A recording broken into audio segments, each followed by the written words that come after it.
What's up, guys? In today's video, we are going to compare the two legendary parks of Busch Gardens Williamsburg and Busch Gardens Tampa. So sit back and relax and enjoy the second Park Battles episode.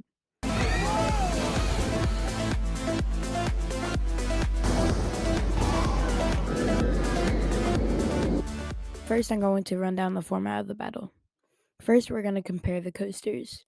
Then, we are going to compare the flat rides to each other.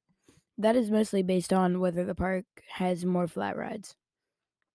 Then after that, we are going to compare the mobility for the park, because say if the coasters are a mile away from each other, then that's bad mobility because it takes a long time to get more credits.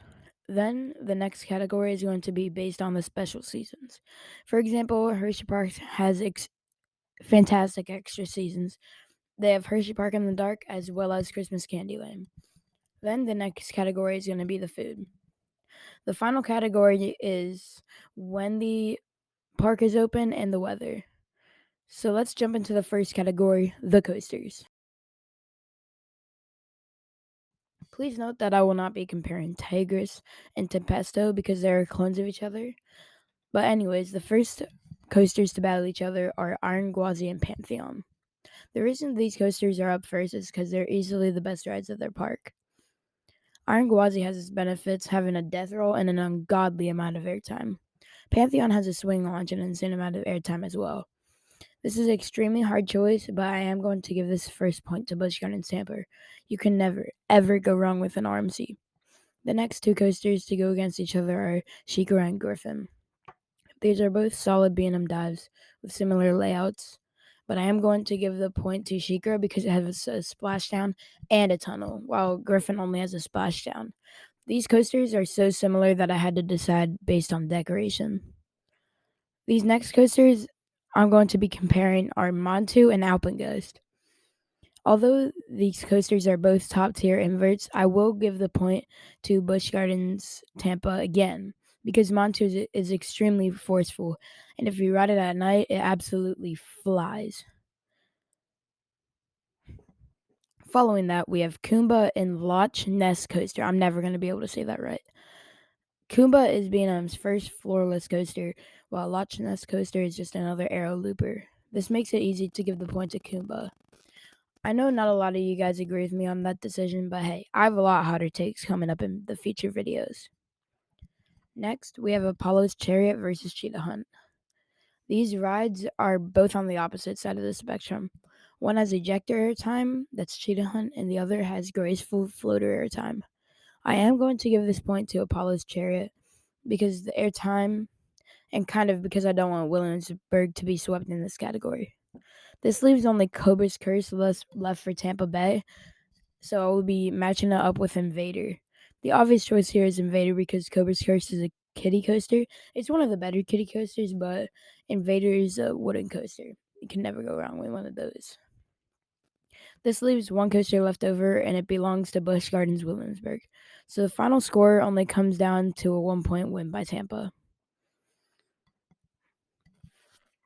Second category that I'm going to be comparing these two parks is the flat ride collections. Some headliners for Busch Gardens Tampa are Falcon's Fury, Skyride, Gwazi Gliders, and the Flying Machine. And Scorpion, sorry. Some headliners for Williamsburg are Finnegan's Fire, Aeronaut Skyride, the Flying Machine, and Der Willebend. That's a swing coaster if you didn't know. Not coaster, swinging flat ride. What am I saying? But there's only one ride that stands out from all the others. Falcon's Fury is insane. The 335-foot drop, and the car just flies out at the end of the ride to make you feel like you're absolutely soaring through the air. That is why I'm going to give the flat ride point to Busch Gardens Tampa.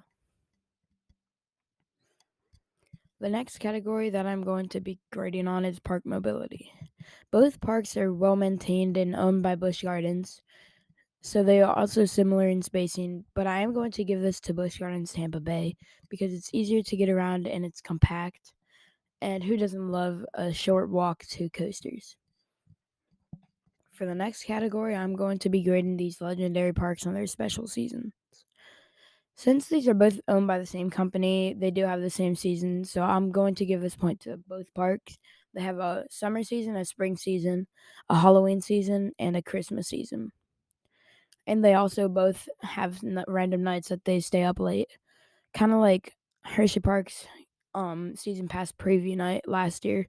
It went from 4 p.m. I believe to 10 p.m. That was nice.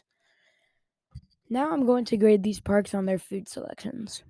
These are both these both park these parks are both remarkably similar in their dining selections, but I am going to give this point to Busch Gardens Williamsburg because they have more special treats. Please note that I'm not getting this from personal experience. I'm just getting it from the website, so I haven't been to these parks. But if you guys disagree with any of these and have been to the parks, please let me know in the comments. The last category I'm going to be grading these parks on is when they're open and their hours. I think you all might know this, but Busch Gardens Tampa is more south than Busch Gardens Williamsburg,